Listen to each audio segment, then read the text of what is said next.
ખરેખર આપણા માણસો છે ને, હું આપને કહું, ઇઝરાયલનું માથું ભાંગે એવા છે. ઓર્ગેનિક ખેતી એ બહુ જરૂરી છે, પણ પાયાનો પ્રશ્ન એ છે કે ખેતી કરે કોણ? આજે સ્વામી ગુજરાતના ખેડૂતો છે એ બધા જમીન માલિકો છે, ખેડૂતો નથી. આખી દુનિયાને ભોગવાદનો લૂણો લાગ્યો છે. હું તો એવું માનું છું કે ભારતનો અસલી આત્મા ગામડાઓમાં છે. પણ હંમેશા એક વસ્તુ સમજી રાખવી જોઈએ, જ્યાં સમસ્યાઓ છે ત્યાં સમાધાન પણ છે. દર્શક મિત્રો, આજે આપણી સાથે પરમ પૂજ્ય ગુરુવર્ય માધવપીર સ્વામી બિરાજમાન છે. માધવપીર સ્વામીજી એમના વૈચારિક આધ્યાત્મિક નેતૃત્વને કારણે સ્વામિનારાયણ સંપ્રદાય ઉપરાંત સંપ્રદાયેતર જગતમાં બહુ જાણીતા છે. ઘણા બધા સંપ્રદાયો આપણે ત્યાં છે, પણ એમાં કેટલાક સંતો એવા છે કે જેમના અંતઃકરણની શીતળતા એમના સંપ્રદાયની સીમાને ઉલ્લંઘીને જગતના ઘણા બધા વૈચારિક પ્રદેશોમાં અને પરિવારોમાં પહોંચે છે. પૂજ્ય માધવપીર સ્વામીજી સાથેનો આજનો આપણો સાક્ષાત્કાર, આ ઇન્ટરવ્યૂ એક કુદરતી અને સાહજિક છે. સામાન્ય રીતે પૂજ્ય માધવપીર સ્વામીજી છે તે સાચા અર્થમાં અધ્યાત્મ જીવનના પુરસ્કર્તા છે, અને ધર્મ અધ્યાત્મનો એક નાનકડો ભાગ છે એવું માનું છું. અધ્યાત્મમાં ધર્મ, અંતઃકરણની વિશુદ્ધિ, સામાજિક ચેતના, રાષ્ટ્રપ્રેમ અને વૈશ્વિક અસ્તિત્વની વાત સમાવિષ્ટ છે. આ જે પરિભાષા છે તે તેમના પૂર્વ વ્યાખ્યાનોનો સારાંશ છે એ હું કહી રહ્યો છું. એમનું પોતાનું આગવું દર્શન છે. પરંતુ ઘણી બધી વાર સ્વામીજી એવું બન્યું છે કે આપની વાણીમાં ખાસ કરીને ગુજરાતના ગ્રામોદ્ધારની વાતો પરોક્ષ રીતે આવ્યા કરે છે. ઘણી બધી વાર આપે ગામડાઓના નવસર્જનની, પુનર્નિર્માણની વાત કરી છે. આપણા અંતરિયાળ સૌરાષ્ટ્રના ભાંગતા જતા ગામડાઓ વિશે અને પુનઃ એને બેઠા કરવા વિશે, એના અર્થતંત્રને ચેતનવંતું કરવા વિશે અને એક નવી ઇકોસિસ્ટમ ડેવલપ કરવા વિશે આપનું શું મંતવ્ય છે? દિલીપ, આપે હૃદયને સ્પર્શે એવો પ્રસ્તાવ મૂક્યો છે. ગામડા તો અમારું જીવન રહ્યું છે. લોકો એમ કે સ્વામી દેશ વિદેશમાં ફરે છે, પણ હકીકત એ છે કે ગામડામાં અમારું વિચરણ વધારે રહ્યું છે. રૂટ લેવલથી ગામડાને જાણવાનો પ્રયાસ કર્યો છે. ગામડાનો નિર્મળ પ્રેમ અને ટ્રાન્સપરન્ટ પ્રેમ, હૈયે એવું ઓઠ. પછી એ ન જોવે કે આપણે સ્વામીની હારે આમ બોલાય કે ન બોલાય. એક એવો નિર્મળ પ્રેમ અનુભવ્યો છે. ગામડાઓનું નિર્મળ વાતાવરણ અનુભવ્યું છે. ગામડાની વાડીઓના કુએ સ્નાન કરવું, ઘેઘોર ઘટાદાર વૃક્ષોની નીચે બેસીને ધ્યાન કરવું, આસપાસના વાડીઓવાળા ખેડૂત મિત્રોની સાથે બેસીને સત્સંગ કરવો. ન માત્ર ગામડા, આ તો ગીર પ્રદેશ છે. ગીર પૂરી થાય છે ને ગુરુકુલની સરહદ શરૂ થાય છે. એ ગીરના નેહડાઓ છે.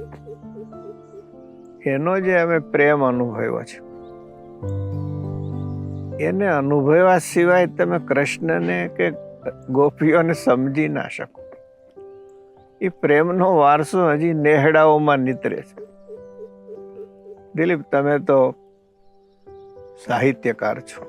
નેહડાનો અર્થ જ છે જેમાંથી નેહ નીતરે ઈ નેહડું. ભલા ભોળા એવા બધાય અમારા નેહડા વાસીઓ, અમારા કાળુ ભગતને તો અમે ક્યારેય ન ભૂલી શકીએ. ઉત્તમ ભક્તોમાં ઉદાહરણ દેવું હોય તો અમે કાળુ ભગતનું દઈએ છીએ. સોનુમાં હતા કાળુ ભગતના ઘરના, હમણાં જ ધામમાં ગયા. પણ એને તમે જશોદાનો અંશ હોય ને એવું, એને આંગણેથી કોઈ ભીખો ન જાય.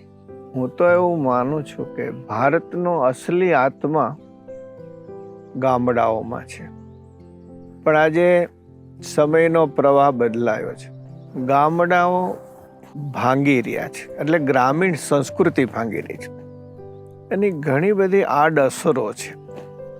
શહેરનું આકર્ષણ આજે વધ્યું છે. લગ્ન જીવનમાં પણ એની અસર થઈ છે અને જબરી અસર ખેતીમાં થઈ છે. તો અમારે અંતરમાં સદૈવ એમ રહ્યા કરે કે ગામડું એટલે ગ્રામીણ સંસ્કૃતિ બેઠી કેમ થાય.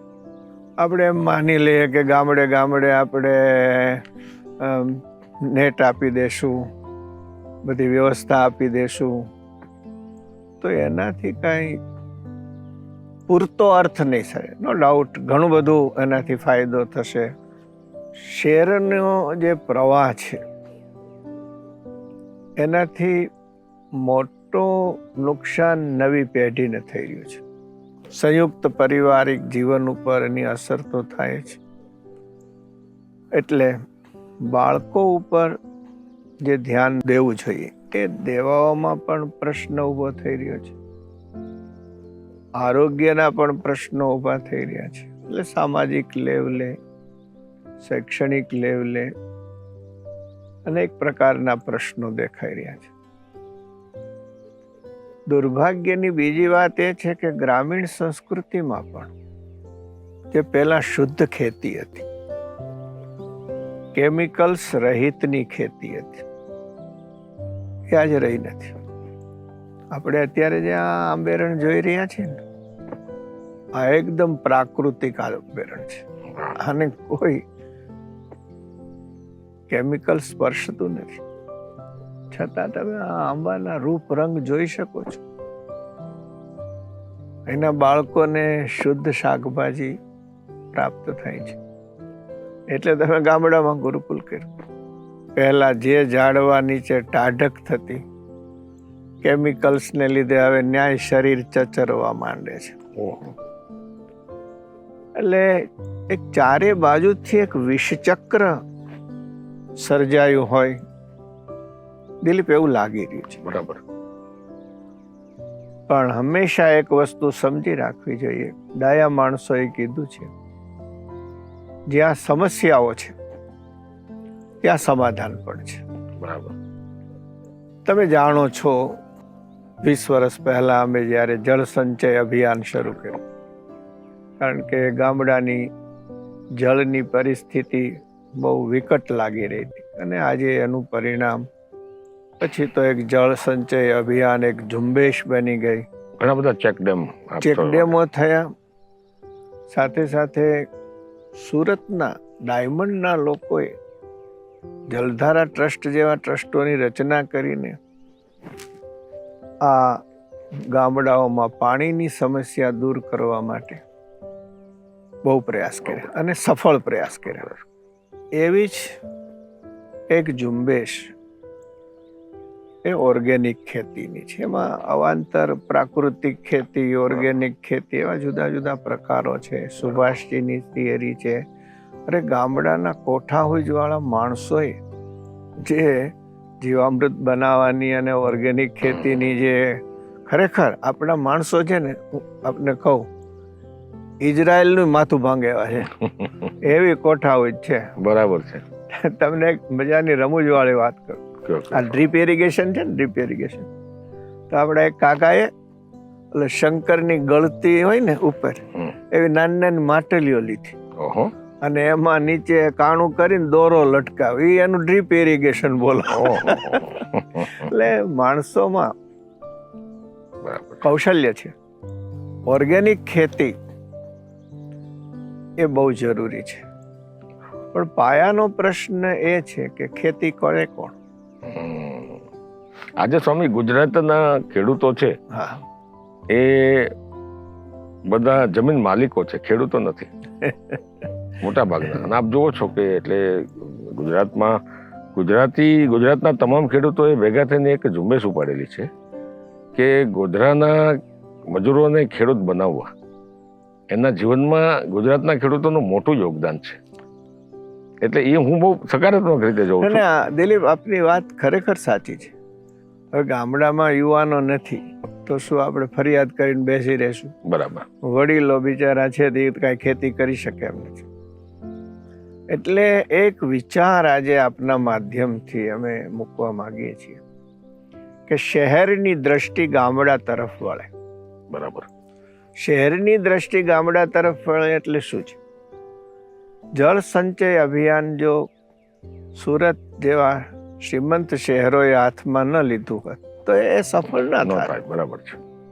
એ જ રીતે ઓર્ગેનિક ખેતી છે એ જેને ભગવાને 5 પૈસા મળ્યા છે અને એ પણ ગામડામાંથી જ આવે છે, તો એ જો પોતાના ગામડાઓમાં પ્રયોગો કરશે, ભલે મજૂરો રાખીને કરે, બરાબર, વડીલોને આપણે કષ્ટ દેવાની જરૂર નથી, થોડીક ટ્રેનિંગની વાત હોય. અમે ઈચ્છતા નથી કે ખેતી ઉદ્યોગ બને, પણ ઉદ્યોગ જેવી બનાવી શકાય એમ છે. બરાબર. અઢળક ઉપજ લાવી શકાય એમ છે. પણ એ માટે શહેરે ગામડા તરફ ધ્યાન દેવાની જરૂર છે.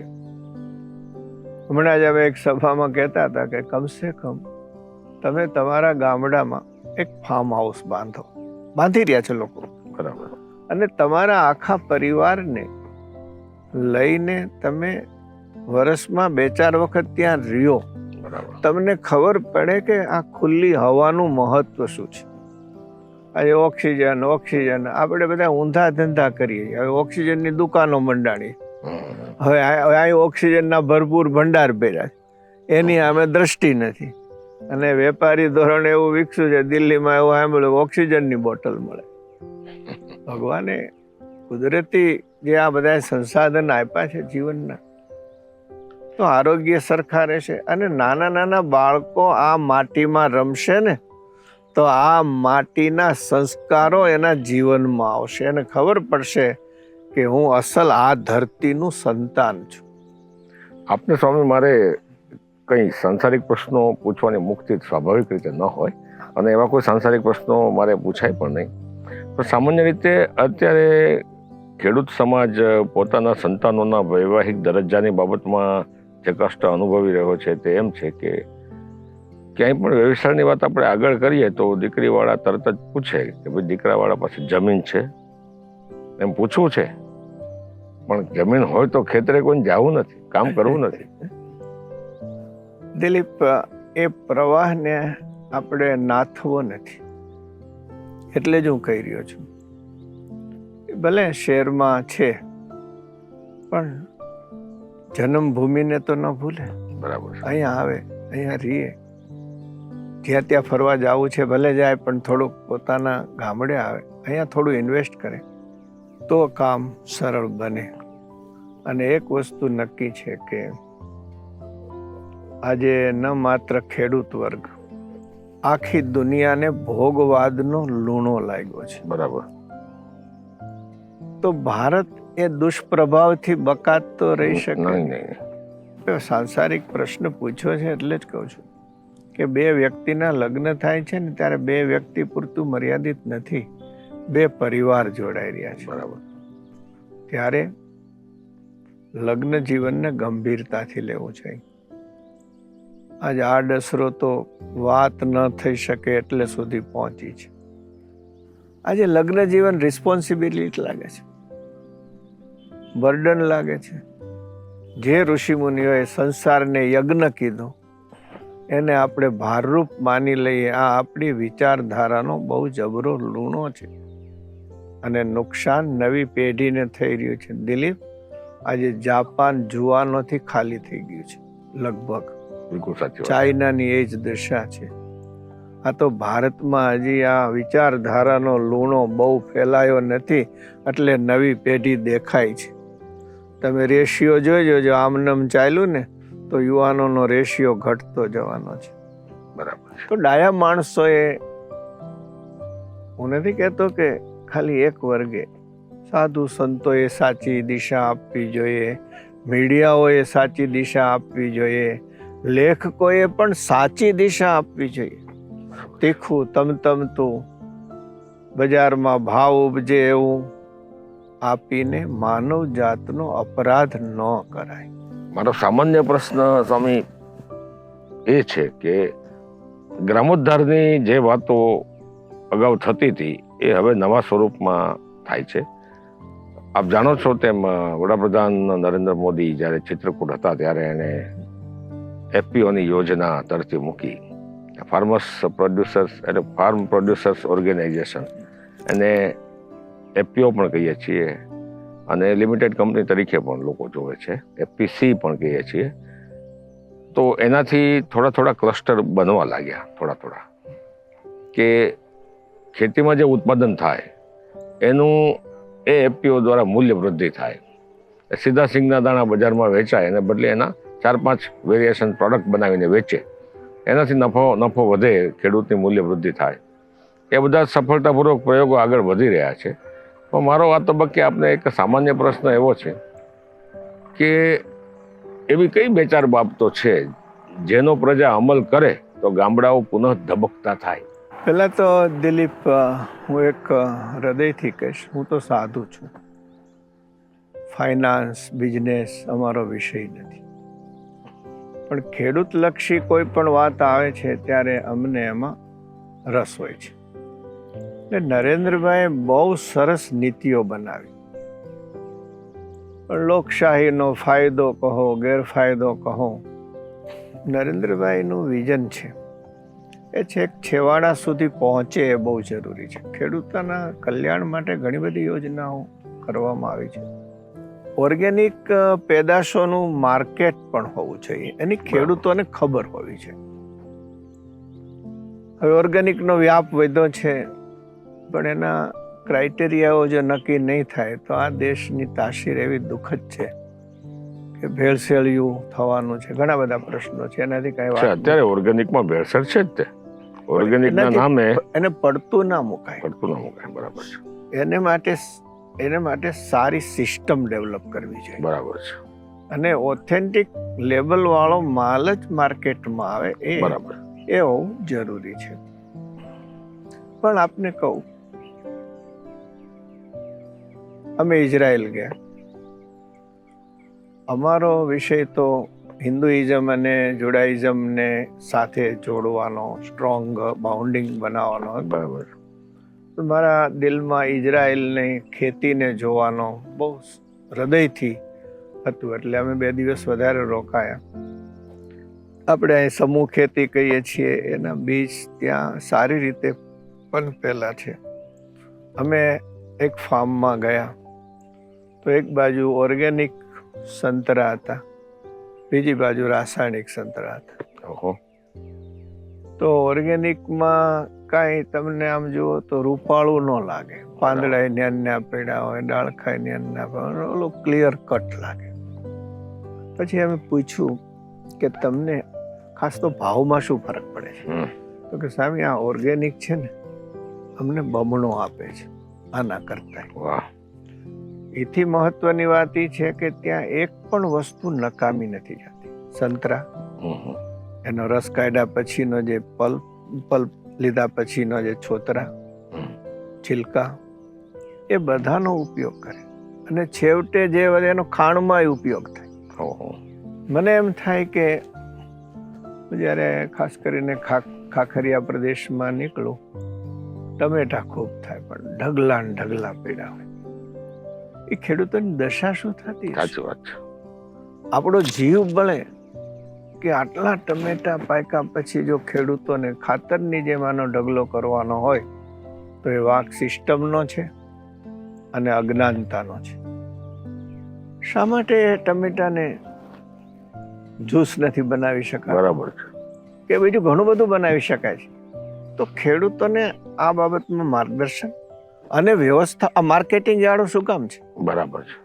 ખેડૂત, બહુ સારી વાત છે કે હવે ખેડૂત પોતાનો માલ સાચવી શકે છે, ભાવ સારો લાગે ત્યારે વેચી શકે છે. હવે દરેક ખેડૂત પોતાનો માલ પ્રિઝર્વ કરી શકે એવું ક્યાંથી બાંધી શકવાનો હતો? તો સરકારોએ આ સિસ્ટમનું જે ખરેખર આશય છે નરેન્દ્રભાઈનો, એનું દ્રઢતાથી માર્કેટિંગ યાર્ડોમાં અમલીકરણની જરૂર છે કે જેથી ખેડૂતનું ટમેટું હોય તો એ ટમેટું સચવાય તો રહે, પણ એ ટમેટામાંથી જાત જાતનું બની શકે. અને એની કેટલી મોટી માર્કેટ છે આજે. ખેડૂતોને નાખી દેવું પડે, અને એના રીંગણા નાખી દેવા પડે, એની કોબી નાખી દેવી પડે. એ આપણા માટે આઘાતજનક વસ્તુ છે. કેટલી મહેનતે તૈયાર થાય છે. ધરતીનો દીકરો છે, આખો દિવસ કાળી મજૂરી કરે છે, અને હાલું વધારે પાકે તો ભાવ બેસી જાય, ઓછું પાકે તો કે ઓહો શાકભાજી મોંઘી થઈ ગઈ, ફરિયાદ આમે ફરિયાદ ને આમે ફરિયાદ. તો જરા બહુ વિચારીને સરકારે, સામાજિક સંસ્થાઓએ કોઈ પણ રીતે ગામડાને બેઠું કરવાની જરૂર છે. અમે આ દ્રોણેશ્વરમાં ગુરુકુલ શું કામ કર્યું? બરાબર. તમે ચારે બાજુ જુઓ છો, આ 3 ગામને તરભેટે છે. આ કન્યા ગુરુકુલ અહીં થયું, ઘણાએ કીધું સિટીમાં કરો, પણ અમે જોયું કે શહેરની દીકરીઓને તો એન કેન પ્રકારે સગવડતાઓ મળશે, ગામડાની દીકરીઓ શું, એનું શું? એટલે આ ગુરુકુલ ગ્રામીણ ઇલાકામાં કરવા માટેનું કારણ એ જ છે. અહીંયા માત્ર સારું શિક્ષણ આપવું. SGVP ઇન્ટરનેશનલ સ્કૂલમાં જે વ્યવસ્થાઓ છે ને એ બધી વ્યવસ્થા એ દીકરીઓ માટે કરી છે. વ્યવસ્થા બધી છે, પણ મુખ્ય પ્રયોજન ખાલી શિક્ષણ આપવું નથી. આસપાસના ગામડાઓ બેઠા થાય, અને એ ગામડાઓમાં ખેતીનો વિષય હોય, જીવનલક્ષી. આજે વ્યસનો આ પટ્ટીમાં કેટલા છે, કેટલા બધા. આ બધા દૂર થાય અને ગામડાઓને સાચી સમજ પ્રાપ્ત થાય. એટલા માટે અમે આ ગામડું પસંદ કર્યું. મને તો અમદાવાદ કરતા અહીંયા આવીને રહું તો એટલો આનંદ આવે છે. કમસે કમ મારા અંતરાત્માના આનંદ માટે પણ આ એટલું સરસ રમણીય સ્થાન છે. આ જગ્યા જ ગ્રામોદ્ધાર માટે કરવામાં આવી છે. બરાબર છે, બહુ સરસ કહેવાય.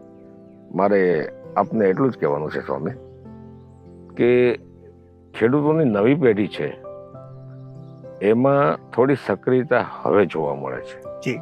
ખેડૂતના જે દીકરાઓ છે તે સુરત છે, ગાંધીનગર સરકારી નોકરીઓમાં છે, વડોદરા છે, કોઈ વિવિધ GIDCમાં નાનું મોટું કામ કરતા હોય, તો એમની રસવૃત્તિ થોડી ઘણી પોતાના ગામ અને ખેતર તરફ વળી છે, પણ એને ચોક્કસ દિશા હજી નથી મળી. દિલીપ, તમે બહુ સાચી વાત કરી રહ્યા છો. નવી પેઢી છે ને, એને અંડર એસ્ટિમેટ ના કરાય. એને આજે ખબર છે. બરાબર. અને એટલે નવી પેઢીનો જે રસ જાગી રહ્યો છે, આપણું કામ તો એ રસ વૃત્તિને પ્રોત્સાહિત કરવાનું છે. બરાબર છે. એટલે અમે તો દરેક સભાઓમાં પણ કહીએ કે મહેરબાની કરીને જમીન વેચી ન નાખતા. જમીન જશે ને પૈસા જશે. બરાબર છે. એના કરતા જમીન રાખો, અને તમે અહીંયા જેટલું કમાવ છો એના કરતા અનેક ગણું ઉત્પાદન તમે ગામડામાં લઈ શકો.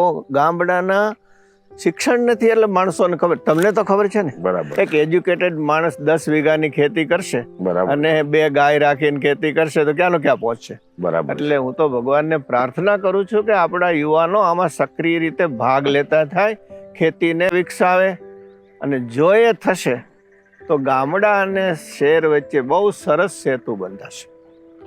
થેન્ક યુ પૂજ્યપાદ માધવભાઈ સ્વામીજી. આજે આપે બહુ આપણી મુલાકાત ટૂંકી છે આપે આપેલા સમય પ્રમાણે, પરંતુ આપે આ ટૂંકી મુલાકાતમાં પણ ઘણા બધા વિષયો તરફ અંગુલી નિર્દેશ કર્યો. ગ્રામોદ્ધારની એક નવી વિભાવના અને નવી પરિભાષા આપે આપી.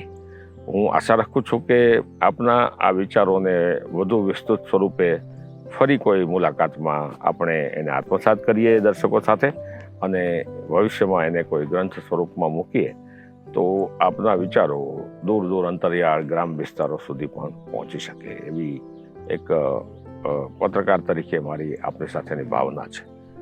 આભાર સ્વામીજી. જય સ્વામિનારાયણ. જય